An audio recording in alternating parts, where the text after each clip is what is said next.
Aiur in terms of probes. We can actually,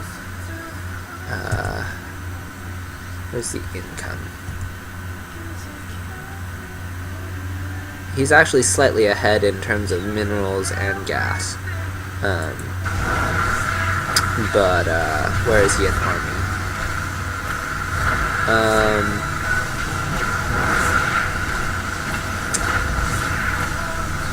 He has more army, but less tech.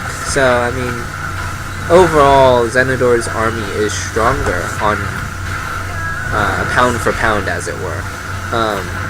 Zenidor's army will also fare well against this because immortals don't shoot up. So as long as he gets more gateway units into his mix, this should go okay for him. There's only 5 stalkers, and while stalkers are good, they don't do so well against prismatic alignment, especially when there are other gateway units underneath the attack. Oh, this is okay. Destructor has no idea what's happened. He can't see the rocks. He can't see the pylon. He's pretty much in the dark. And now he sees that, oh, there's an attack coming.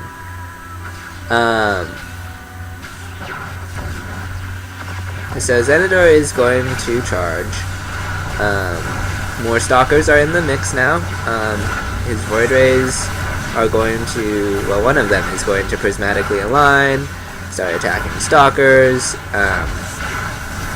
Okay, there they go. Time Warp goes down for Zenidor. This is not up yet, which is very nice for Zenidor. There's no photon overcharge at this location, so Zenidor does not have to worry about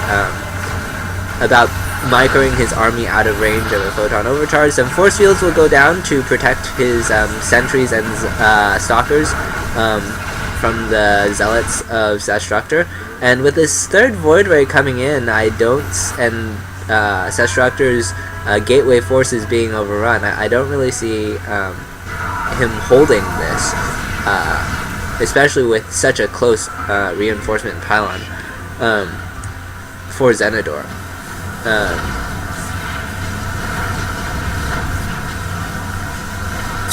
He did get another sentry, actually, I mean, this is probably game.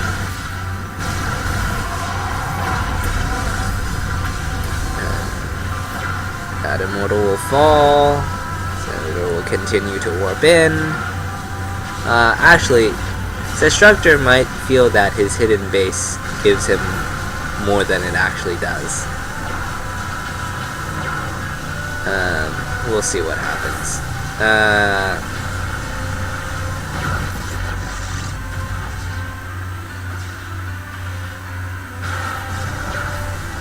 Anyway, Zenidor is going to shut down this third, which he thinks is the natural. Photon Overcharge will go down. Zenidor should just keep engaging and see if he has any prismatic alignment, because there's enough DPS in that army to just crush that.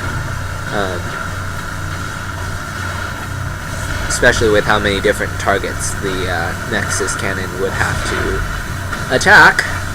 It is going to go for a Void Ray, which is not bad.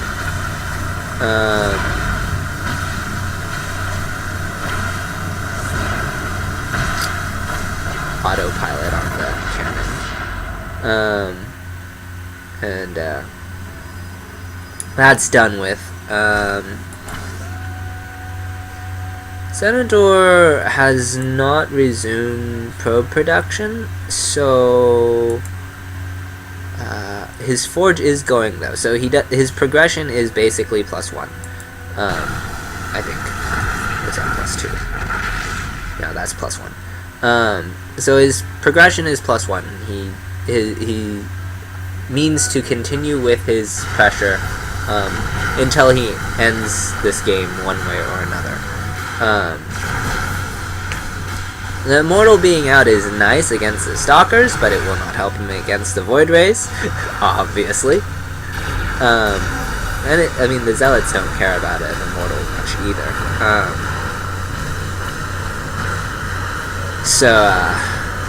This small force from Destructor is going to fall pretty fast. And Zenidor can just keep attacking. Another Void Ray comes into the mix. So that brings him up to 4 Void Rays, which is a lot of DPS. Yeah, I will be back because something just happened. Oh, there we go. The GG from Destructor. Hopefully. What was that? I think either way you slice it, this is a victory for Zenidor. Well, sometimes people with a setup like that, they like to build like 3 Stargates at the other location and hope they're never scouted. It usually doesn't work. Unless they had like a ton of minerals to put cannons down, and then yeah, that gets messy, but I've done that before. It was fun. I was on the Korean server. Alright.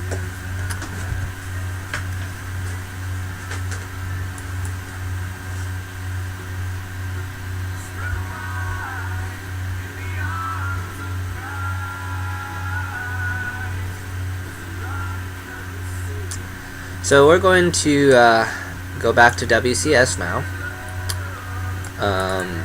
And we're in the round of 4.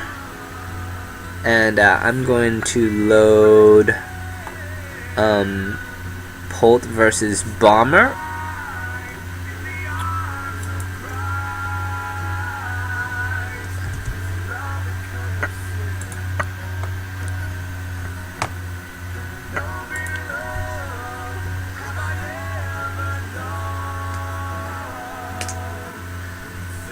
This is Foxtrot Labs, so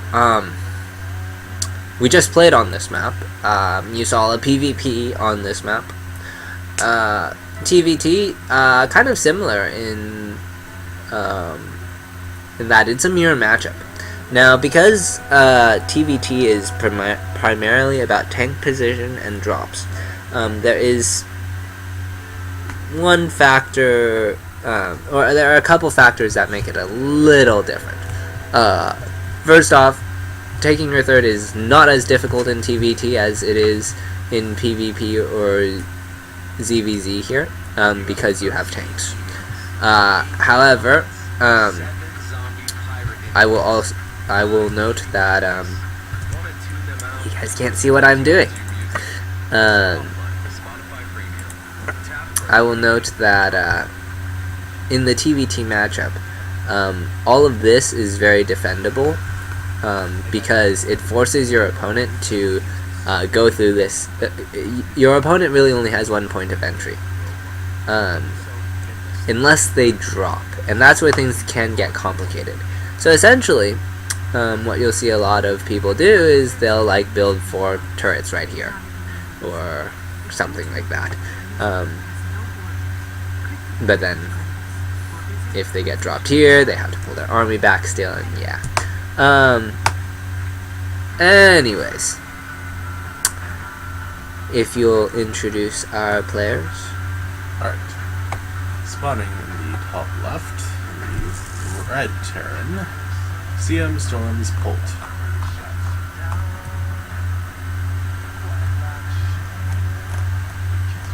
Bomber's still Red Bull, right? Uh-huh. And spawning in the bottom right, the Blue Terran, his arch enemy, Red Bull's Bomber.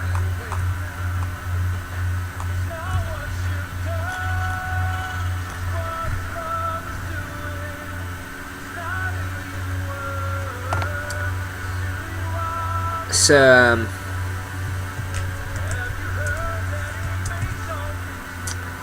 yeah, I forgot to get water again. Anyways, they're gonna open the same, down to supply depot placement.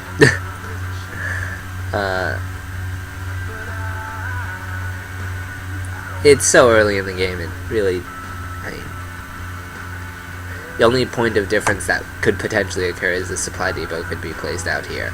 But I mean,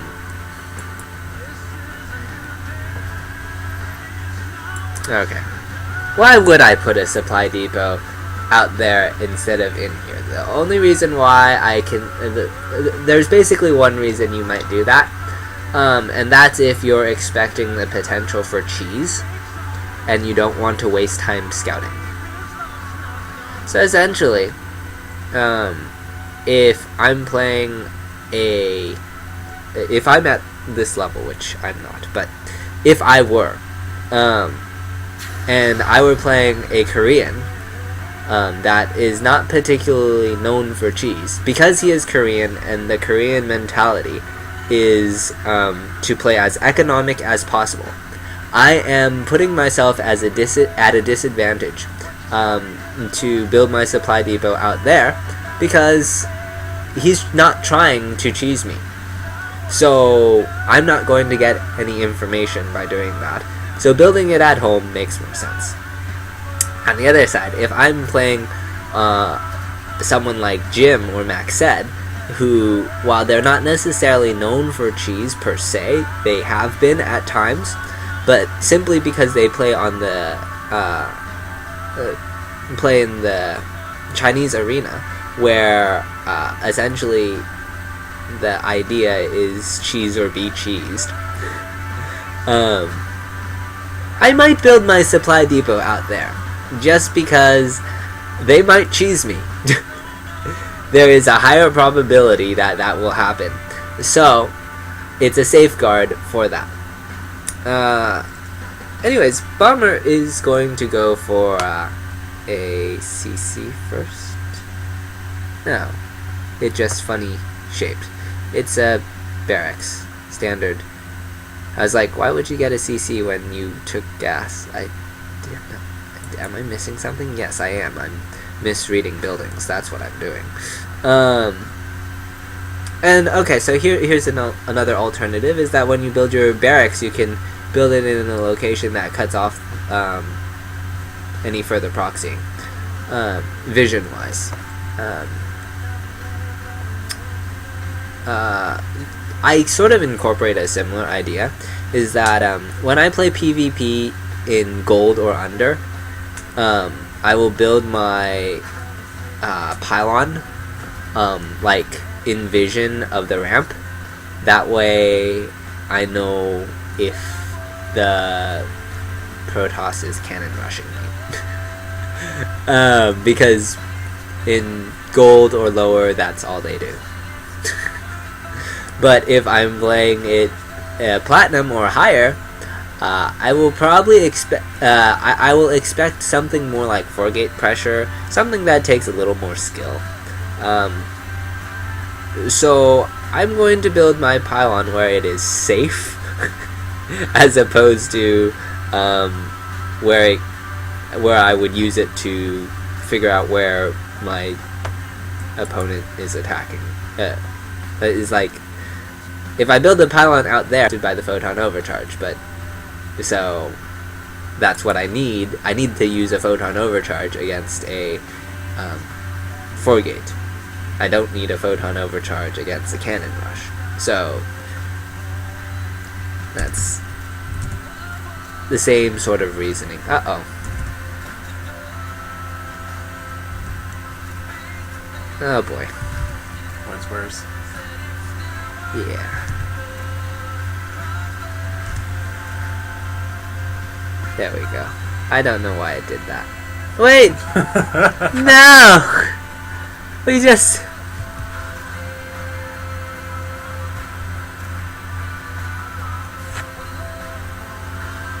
Got a pretty trick bolt now.